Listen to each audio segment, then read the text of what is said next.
Welcome into the DRF Sportsbook Betting Breakdown Sweet 16 Preview Edition, and we welcome in the Iowa Wise guys yet again to help break down this awesome slate. 8 games for Thursday, for Friday. That will then lead us into the Elite 8 on Saturday and Sunday. And by the time Sunday night rolls around, maybe Sunday around 10:30, 11:30 at night, we'll know what the Final Four is, and we can't wait. But Ryan, Nick, how are you guys doing? Doing great. Doing great. Glad to be here. Good slate. Sweet 16 looks really good. Got just the right amount of underdogs, the right amount of favorites, just the right recipe for some craziness. Yeah, ripe for a few upsets. There's a few fantastic, interesting seed lines that are going on. Some teams that may have been a little bit underseeded and are proving everyone wrong. Some teams that may have been slightly overseeded that are going to have their work cut out for them. But yeah, fantastic Sweet 16 slate on our hands. And I guess we shouldn't really beat around the bush too much. We can just dive right in as Kansas State and Michigan State will get us started on Thursday, 5:30 p.m. Central tip, 6:30 p.m. Eastern. I mean, what everyone says, it's January, February, Izzo, April, May, June, July. We'll go through the rest of the calendar. But Kansas State has shocked the nation, you could say, throughout the regular season and then into March Madness. Now the 3-seed Wildcats taking on the 7-seed Spartans. Ryan, which way are you leaning on this game? What a way to kick off the Sweet 16. Right. I mean, this is going to be, I think, a great battle. I think it's going to be potentially the most physical game of the Sweet 16, and I love seeing that classic, Big 12, Big 10 matchup. The Midwest has got to love this, but to me, it's like Coach Tang said, they got the dudes, and that's what this is going to come down to. I think Kansas State's got the dudes. They're tough as nails. Noel is undersized. He's got a chip on his shoulder, and he's just a stud. He's a gamer. The kiss off the glass that he can throw up from several feet away is tough to defend. Kansas State, I think, is like Coach Tang said, they got the dudes, and so I'm on Kansas State here, and it's against the general public movement, which is another thing that I like. I think K-State may have even actually started as a slight favorite when this came out. Yeah. And now I see DRF Michigan State is all the way up to -2 now. So I like Kansas State for mainly because they got the dudes, but also going against the general public.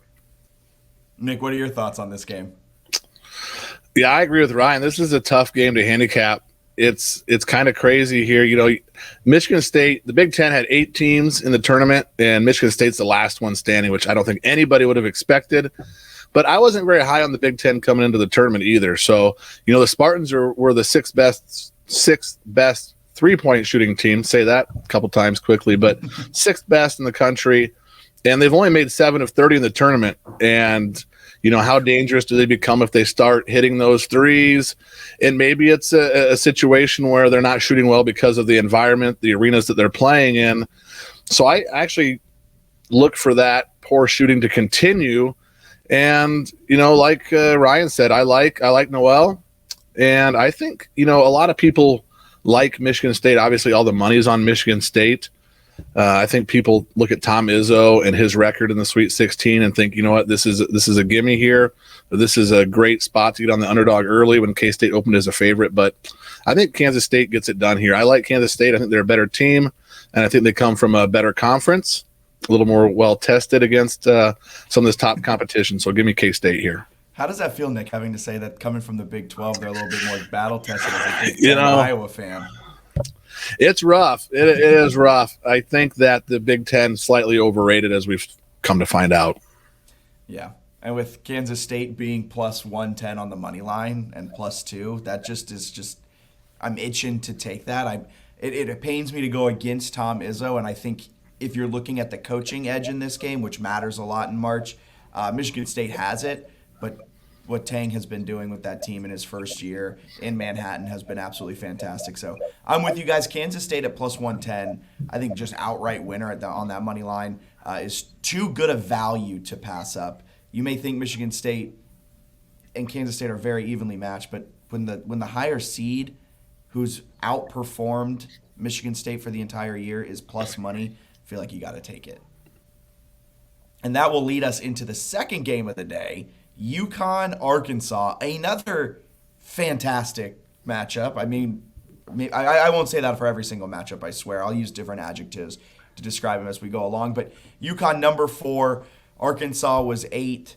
Arkansas is currently +4 against a UConn team that I think we've talked about it at times on this show, and I've talked about it on other shows. But UConn, they started red hot. They kind of had this weird end to 2022. The beginning of January I don't think was the best for them. But then they picked it up, and since I believe the start of February at least, they've been one of the most dangerous teams in the entire nation coming out of the Big East. And Arkansas is Arkansas. So Ryan, if you want to kick us off on this one, which way you're leaning for this showdown? Sure.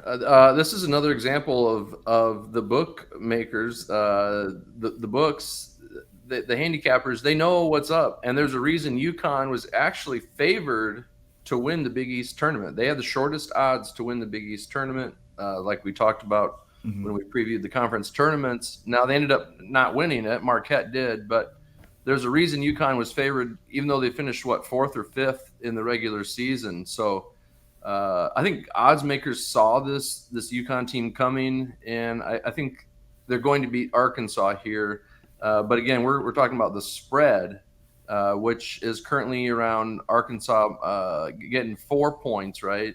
So, gosh, to me, when I was looking at these games from a point spread angle, the side, for me, this is the toughest one of all 8 games to handicap. And so I'm going to hope it goes up a half a point to 4.5, so I don't have to pay extra juice. But what I'm going to try and do here is get Arkansas plus 4.5 and hope that they hang around and play a tough ball game, which I think they can.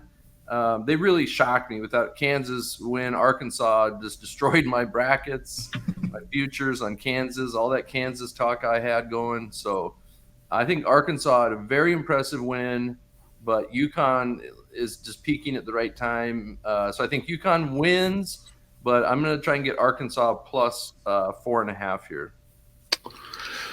Talk about a lot of talk going back and forth. I still don't even know who you like in this game, to be honest with you. I mean, you like UConn. Arkansas, plus 4.5. Okay. And you're right. This might be the best Sweet 16 game. It really could be. Obviously, Arkansas is going to try to push the tempo, speed up the Huskies, who like to play a little slower pace. But to me, it comes down to Arkansas shooting. They're a very poor shooting team, and I just don't think that if UConn slows this game down, that Arkansas is going to be able to stay with them. So I like UConn. Give me UConn -4 is where it's currently at. I know the world's on UConn, but I like the Huskies.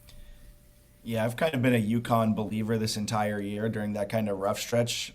I halfway expected them to hit some type of weird stretch. And then coming into March, I've been high on the Huskies. So despite them being -205 on the money line, they're -4 on the spread. I think the Huskies can pull this one off. So I'm going to have to fade Ryan on this one and go with UConn. Because, man, I think they're a dangerous team. Then after this game, you're either facing Gonzaga or UCLA. There's a real shot UConn can get to the Final Four and potentially make it into the championship, because that Midwest region I don't think is the strongest region in the world, but I'm getting ahead of myself. We'll talk futures and things of that sort later on in this one. So that's UConn, Arkansas, which will then lead us into, I think, I'm just a sucker for mid-major basketball. And this game, Tennessee and FAU, I mean, Florida Atlantic, I saw them in person. They came to Charlotte a few weeks ago to take on the 49ers, and they're a scary looking team. They're not your classic mid-major, and I think FAU is gonna shock some people who may not have been paying attention to Conference USA. But what do you guys think?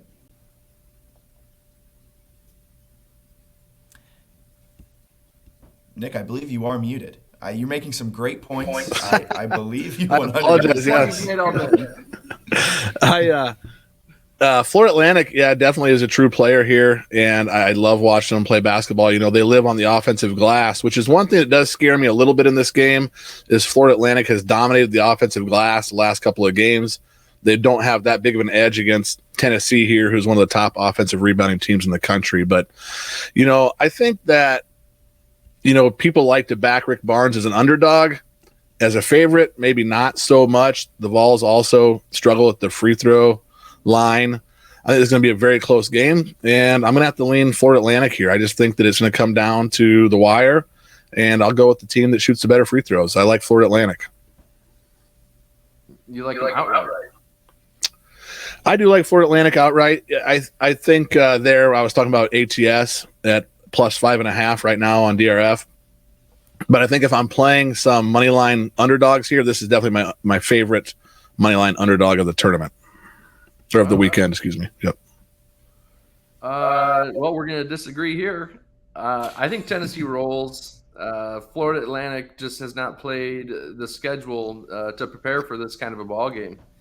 Tennessee's got the flow going right now, and there's another team that we'll talk about later that's got the flow going too, but Tennessee's one of those two right now. And that win that Tennessee had over Duke, I think, was a big eye-opener.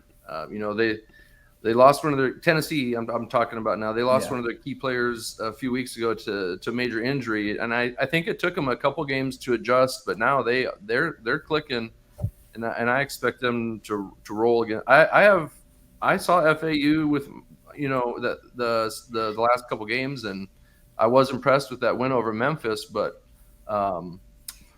this Tennessee team, I think, covers the 5.5 fairly comfortably. I'm going to, just because of my Conference USA and my mid-major alliance, I am going to go FAU to win this game outright. I think they have the guys to compete with Tennessee, but with what you said, that win over Duke was magnificent from Tennessee. Olivier Kamwa, I believe I'm pronouncing his name incorrectly, but we're going to run with it. He was absolutely fantastic, and it was kind of weird to see Tennessee, play a good offensive game. I don't think I've seen Tennessee play a good offensive game in over a month. So it was massive for the Volunteers to have that heading into the Sweet 16. And a matchup in this game that I think is going to be a lot of fun to watch is going to be Plavsic,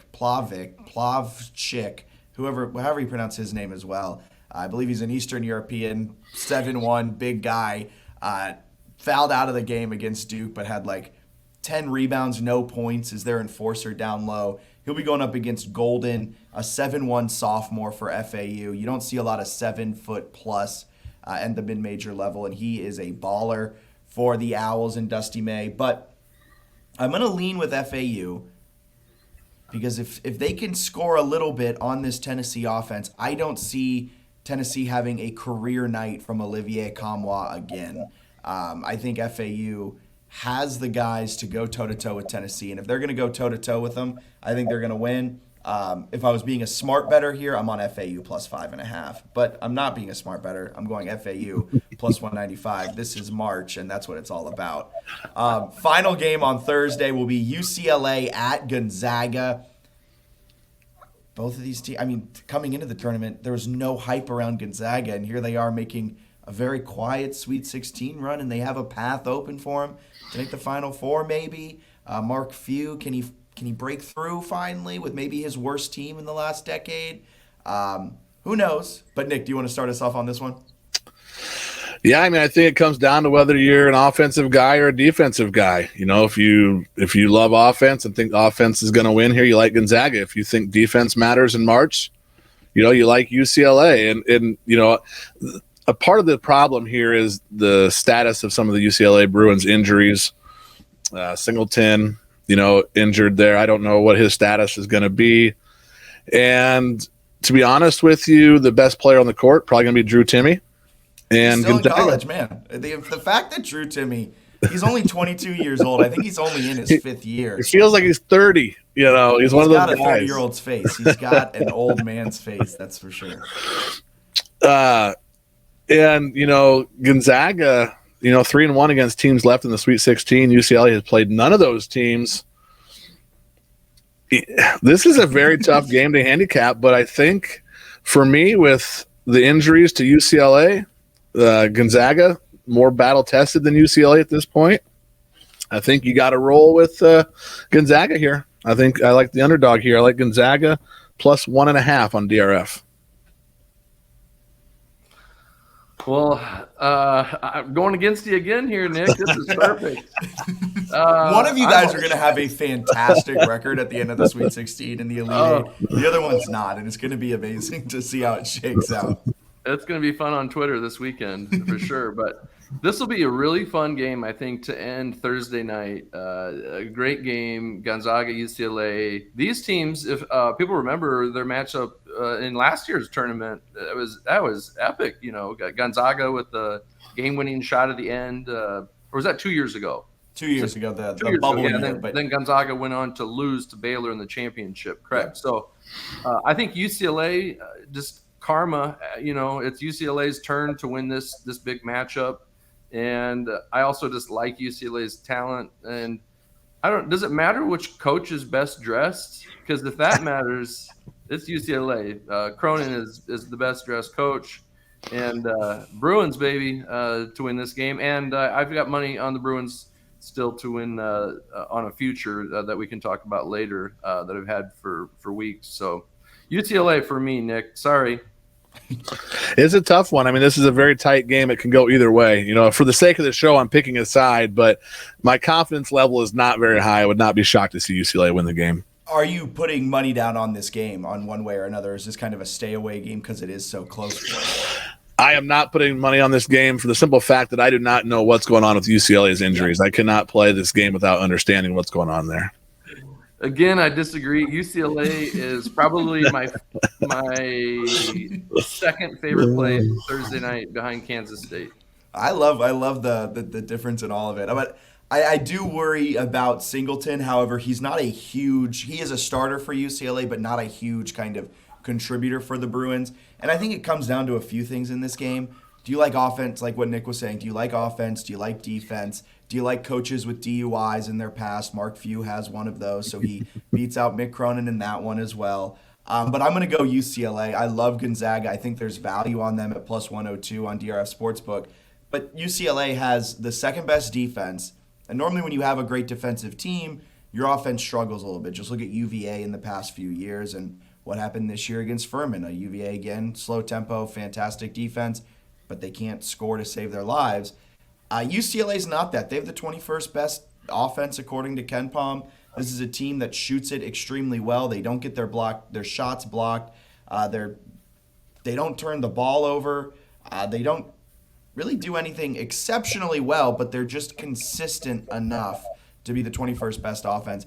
And I think that's all it takes against a Gonzaga defense that I think is 75th in defensive efficiency. They're going to run up and down the court. Drew Timme is going to get his. They're going to be fine offensively. But UCLA, I think, will have enough in the tank to take down the, Bulldogs? Gonzaga's the Bulldogs? Correct. Yeah. To take down the Bulldogs. The Zags. That will take us into Friday's game. Starting the day off, Alabama, San Diego State. Good little matchup. I mean, San Diego State has just been a perennial Mountain West contender. They play a really good style of defensive basketball. They're going to hold the ball, play slower tempo. They've been beating teams up on the inside to get to this point. Took down College of Charleston, took down Furman. So they're the mid-major killers. And on the other side, you have Alabama with I'm not going to make that joke that was standing right in front of me. But instead, Alabama's looking like a really, really, really good team. And nothing has really rattled them to this point. But, Ryan, do you want to get us started on how you're feeling on this game? Good catch there, Jack. Good job saving yourself there from making an unnecessary mistake. But, yeah, Alabama, I think, I think they view them, it's because of kind of what we're referencing here. Alabama, I think they really view themselves as them against the world kind of deal. Even though they're the overall one seed, it's kind of like the Chiefs fooled us all into thinking, oh, nobody believed in us all year. What are you talking about? I mean, same thing here with Alabama. They've convinced themselves that it's them against the world, even though they're the overall one seed. I think they roll against San Diego State. Like you said, San Diego State is a mid-major killer. They're not a number one seed killer. Yeah. So give me Alabama all day here. Tide's going to roll. Wow. Well, so This is another game that really has my head spinning because the Aztecs really are a top defensive team, but it's, who do they play? They haven't played an offense like Alabama. I mean, even though Brandon Miller struggled throughout the tournament, 5 of 22 shooting, Bama still registered 2 big wins, over 20 points in both wins. So I think it really comes down to whether or not San Diego State can keep up. They're going to have to hit some 3-pointers here. Mountain West teams 0-6 straight up and 1-5 ATS in the Sweet 16. To be honest with you here, my favorite play on this game is the under. But for the sake of picking a side here, I do like San Diego State ATS. I think 7.5 points is too much. I like Alabama to win the game outright. I dig it. Because I think, I know, Nick, before Ryan jumped on off air, we were talking about how my 2 biggest upsets of this Sweet 16 were going to be Florida Atlantic and San Diego State. But as I've kind of looked at Ken Palm a little bit more and I've thought about it, heard what both of you guys said, I don't see a route for San Diego State to win this game. I don't think they can keep up. Alabama is so much better than them. San Diego State does have the 5th best defense, but when you're playing an Alabama team that is going to shoot threes at a very high clip, they're going to hit threes at a very high clip, and they're going to get inside. They're going to get high percentage shots from inside 3 feet. And San Diego State on the other side, they're 174th in the nation in 3-point percentage. They're 207th in the nation in 2-point percentage.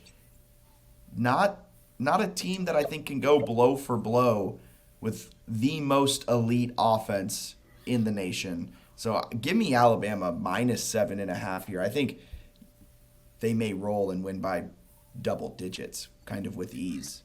Maybe I'm being too bullish. I know we'll get into it a little bit later still, but I still believe Alabama is the best team in the country. I think they're too deep. Even with Brandon Miller struggling, I mean, they've been dominant. And I think that what Ryan said, they do have a chip on their shoulder. I think they have turned a tragedy maybe into some motivation, as bad as that sounds, that, hey, we're against everybody and we're going to get this done. I like Bama. Yeah. Going from 1 seed to the other, number 1 Houston taking on number 5 Miami. Miami took down an Iowa school, which kind of hurt. I saw it on Twitter. A lot of Iowa State and Iowa fans were holding on to hope that Drake would pull through for the whole entire state. They nearly did, but then fell to Miami. Houston on the other side. I'm not sure Marcus Sasser. He's been in and out. I'm not sure his full health status right now, but I don't know if it matters much. Houston rolled against Northern Kentucky, and then they rolled even more against Auburn, and now they're taking on Miami, who's a team that's been here before. But, Ryan, if you want to get us started on which side you're going on for this game. Miami's physicality, I think, is going to show up in this game, and I think they're going to hang around. And the short answer is I'm on Miami plus the points here. I've taken a lot of favorites up to this point, but I'm on Miami here. I do think Houston wins the game. But again, we're talking about the point spread here, which is Houston -7, I believe, right? Is that what it says? Yes. Houston -7. I just think that's too much. I think Miami's going to hang around, and this ends up being more like a 3 or a 4 point ball game. Maybe Houston's comfortable and is up by 8 or 9 a lot of the game, but I think the final is around 3 or 4 points. So I'm on Miami plus the 7. And this is example of, I was on Miami to win the ACC tournament, and then they let me down, and here they are in the Sweet 16. So they just came through for me a little late, but hopefully they can come through and cover one more point spread for me. I agree. Absolutely. I think Miami's guards are a very tough matchup against Houston. I think they match up very well. I think this is a good spot for Miami here. And Houston struggled. They've struggled against Northern Kentucky until late in that game. They trailed Auburn at halftime. So they've struggled offensively. And I'm with Ryan here. I think Miami's going to be in it till the very end. Give me the Hurricanes, plus 7. Some people say they trailed at halftime to Auburn. Some people, they did say they didn't pull away until late against Northern Kentucky. But I just look at the final scores and see that they won by double digits, and that's all I'm caring about. But I think Houston can get got. I think Miami can keep it close, and at +7, I'm going to be on Miami. But I think Houston's going to win this game. If I'm making a little bit of a fun parlay, I'm going to throw Houston in at -335. I just think they're just such a good team. And Miami's defense has struggled a little bit this year. They don't force a lot of turnovers. They don't get a lot of steals. So I think they won't necessarily put the pressure on Houston, but they'll keep it close. They'll keep it close, and they'll keep it interesting. That moves us into a 6 versus 15 showdown for the third straight year. I believe it's a New Jersey school has made it into the Sweet 16 as a 15 seed. Princeton this year, who was it? It was St. Peter's last year. 3 years ago, it was another New Jersey school that I can't think of off the top of my head. But they'll be taking on Creighton. Nick, if you want to get us started on this one. You know, I think the Cinderella story, I think the Cinderella trip ends here for Princeton, unfortunately. And I think Creighton blows them out. You know, Creighton has 17 wins by double digits this season. So blowing teams out and keeping their foot on the gas pedal is nothing new to them. I don't think they're going to sneak up on Creighton. You know, Creighton's had 5 days to prepare for the Princeton team. So give me Creighton. I think they win big. Yeah, I agree with Nick here. And this Creighton team, similar to Miami that we just talked about, Creighton, you know, is the one that I had pegged to win the Big East tournament, and they let me down. But here they are in the Sweet 16 coming through. So this is the team that I was referencing earlier when I said there's 2 teams that I've seen in this tournament that really have the flow. This is the other one, Creighton. Creighton's flowing. They can space the floor out with big guys that can shoot 3-pointers. They just have great team chemistry, just simple, fundamental basketball, backdoor cuts, and keeping it simple, I think, is part of their secret to success. So I think Creighton rolls here. I agree with Nick. A double-digit victory for Creighton here, big time. Yeah, and there's no contrarian viewpoint here. Princeton's road has come to an end. It was awesome what they did against Missouri. I was kind of shocked that they were able to blow out Missouri in the way they did. But there's no way Creighton doesn't win this game by a wide margin after having an entire week of preparation. They're the better team. Princeton, it's really awesome. Thanks for coming. Maybe see you next year if you can win the Ivy again. Hope to see you soon, but there's not much you can do against a very, very good Creighton squad that a friend of mine actually is extremely high on the Blue Jays, to the point where he has them winning the national championship, and he almost convinced me too, but I'm not all the way there. But Creighton's a legit team. Yes, they are. That I think since February 14th has only lost 1 or 2 games and is, by all advanced metrics, been one of the strongest teams in the nation. And final game, number 2 Texas, my national champion pick, is taking on number 3 Xavier. Real quick on a side note, I just got to talk about Xavier and the transition they've had with Sean Miller coming in his second stint there. I remember the days when they would be like the down low, beat you up type of defensive team that would win a 50-48 game. And now they're like a good offense, and it's just really jarring to watch them in March Madness, like put up 80 and shoot 40% from 3. And you're just like, is this the same Musketeers squad that I was watching 15 years ago go up against Georgetown in the Sweet 16? Very, very weird juxtaposition. But Nick, which way are you leaning for this game? You know, I'm leaning Xavier. I think, you know, Sean Miller has a great track record of being an underdog in the Sweet 16. And, you know, they've been flying under the radar. We've been talking a lot about Creighton. You know, we talked about Marquette's story, you know, UConn. I mean, this is a tough conference there. I think Xavier's been flying under the radar. You know, Xavier 4-2 against teams that remain in the Sweet 16, which is tied for Alabama for the most such wins. And I got to roll with my boy, old Jack Nungy there from Xavier, former Hawkeye. Had some big games this season. He's had a decent tournament here. I like the underdog. Oh, good. Now I'm back to what feels normal. I disagree with Nick here on this one. You're going to go with a Big 12. You haven't gone against a Big 12 team all tournament. That's respect. That's loyalty. No, loyalty doesn't pay the bills. Hey, how many teams does the Big Ten have in the Sweet 16? 1, and I went against them. But go on. Anyway, Texas, I also have future money on to win the national championship. I got them a month or so ago when they were 20-1. Now they're about half that. They're about 10-1. But Texas, I think, covers here. 4 is not a huge point spread. I think Texas not struggles. I think Xavier keeps it competitive throughout the majority of the game. But at the end, I think Texas just proves to be too much. And I see Texas winning by about 6, 7, 8 points right in there. So I'm not saying they're going to blow them out. But if I have to bet the point spread, I am on Texas -4 here. Yeah, Texas is one of the most kind of steady teams left in the entire tournament. They're 15th in offensive efficiency, 10th in defensive efficiency. And I think they are going to have what it takes to take down Xavier. I don't think there's too much more to it. I am a little biased in that I have Texas winning it all. I think they were my pick coming into March Madness. Every other one of my Final Four picks, I think, has been eliminated at this point. So not looking great there. But Texas, they remain my that's where my loyalty is. But I think they can take down Xavier, and they'll have a matchup with Houston to make it into the Final Four that I think they also they might be favored in that one as well. And that leads us into our futures chat before we get up on out of here. Give me your Final Four picks. Give me your national champion picks, or I guess I should say pick, and why. Whichever one of you guys want to jump this one off. I don't want to put anyone on the spot here.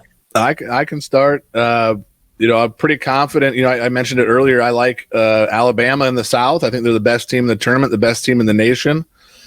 And, I think that they can attack you from many different ways. We talked about it earlier. Brandon Miller struggling. Alabama is still rolling. And so I like Bama in the South. In the East, I like Kansas State to come out of the East there into the Final Four. The Midwest, I like Xavier coming out. I think they get the win against Texas, and I think they're going to get the win against either Houston or Miami. I think that's going to be a surprise team for the Final Four. And I like UConn in the West. So UConn, Xavier, Kansas State, Alabama winning the national championship. Wow, you've got an all Big East semifinal on the right-hand side of the bracket there. Interesting. And I give a lot of respect to that conference. I do. And I think the proof is in the pudding with how many teams they've got playing successful basketball this time of the year. Yep.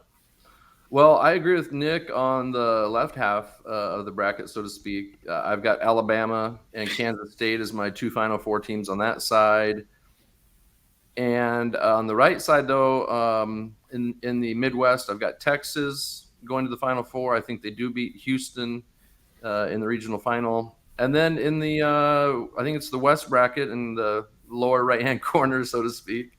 I have UCLA coming out of there. I think they beat Gonzaga pretty comfortably, and then beat either UConn or Arkansas in the regional final. Probably, UConn, like we talked about. But yeah, I have respect for the Big East. That's why I've, predicted what they have. What, 3 teams still in the Sweet 16, right? The most of any. Them and the SEC both have 3. Yes. They've each got 3. So. It's a little shocking that I'm not picking any of them to make the Final Four, I guess, or disrespectful, whatever you want to call it. But that's how I see it. Texas and UCLA on the right hand side, and so since I already have money on Texas and UCLA to win the national championship, I don't have to play any more future money there. This is my one advice for futures that maybe you don't have any future action yet and you want to get in on it right now. Alabama on DRF right now to reach the Final Four is only -134. That's not very heavy money. They're a huge favorite over San Diego State. I love Creighton, but Alabama realistically is probably going to beat Creighton head-to-head. So -134, Alabama to reach the Final Four is my future play of the day. I like it. I think that's a good one because if you parlayed, which you can't, but if you parlayed both of those to win for Alabama, I think your odds would be probably -200, something around there, and get a lot better value if you just bet that future to make the Final Four. My Final Four, I'm going to go Alabama, Kansas State as well. Ryan, we might actually have the same one, Texas and UCLA. Texas, they're my national championship pick. UCLA, I think they can. The winner of Gonzaga UCLA is going to be the Final Four team, in my opinion, out of that Western region. Just because I don't have as much faith in Arkansas and UConn to beat those two teams. I think UCLA can get past Gonzaga because UCLA is the more balanced team. They have the better defense, and their offense can at least keep pace with Gonzaga, and UCLA's defense will be able to keep down Gonzaga just a little bit. Kansas State, I love FAU. I would love to pick FAU here, but I can't let my heart take me that far. I think the last time we had a mid-major from a conference like Conference USA in the Final Four was, I believe, when VCU did it in 2011 when they were coming out of the Colonial Athletic Association. And FAU would have to beat Tennessee and then either Kansas State or Michigan State. There's no way that's happening. They're probably not even going to beat Tennessee, but I got to bet FAU to win. But Kansas State will wipe the floor with them, whoever comes out of that one. Alabama, like you said, they're the best team in the nation. I think it's going to be a Texas-Alabama national championship with Texas coming out with the win. I love it. I hope you're right. That'd be great. I love it. Well, anything else you guys want to add, get up on it before we get up on out of here? No, we got it covered. Check us out on the Twitter waves. I'm done traveling. I'll be a little more active this weekend, so give me some credit here. Locked in, watching the Sweet 16, not moving from your couch for the whole weekend from Thursday to Sunday? I'll be ready. Awesome. Thank you guys so much for taking the time out. Ryan, no last minute specials you want to be added to the DRF Sportsbook? Wow. Nothing thrown at Jack last minute. Every Iowa Wise Guy show, he has something to say as I'm closing up the show. Just one more thing. Just one more thing. Just one more thing to contradict Nick here. I will pick both Big 12 teams to lose in the Final Four. That's where Jack and I differ a little bit. I would love to see Alabama-Texas final, but I have Alabama-UCLA championship with UCLA winning it all. And Nick said I never pick against the Big 12, but I just picked both of them to lose in the Final Four. And to be honest, all football season, all you talked about how Oklahoma and Texas were not being claimed by the Big 12, but you would claim Cincinnati. So now you're claiming Texas as a Big 12 team now that they're in the Sweet 16. So I don't know what's going on here, but the Big 12 is a mess. So Oklahoma and Texas were bad in football, so of course you're going to cast them aside. Now, if Texas had beaten Alabama, I imagine Ryan would have claimed them for the Big 12. But if Cincinnati was sitting here in the Sweet 16, Ryan would be going bonkers about how the Big 12 has 3 teams in the Sweet 16. I'll leave you with this question. If Houston wins the national championship, is this 3 straight national championships for the Big 12? There you go. Great example right there. Yeah, it's not. Great example right there. It's not, but I like where your head's at. So thank you, everyone, for tuning in to the DR Sportsbook Betting Breakdown. We'll be back soon with some power rankings with whatever is coming up next on our in the pipeline. So thank you so much for tuning in. Don't forget to hit subscribe and follow Wise Guys Nick, Wise Guys Ryan, and subscribe to the Iowa Wise Guys podcast wherever you find podcasts. See ya.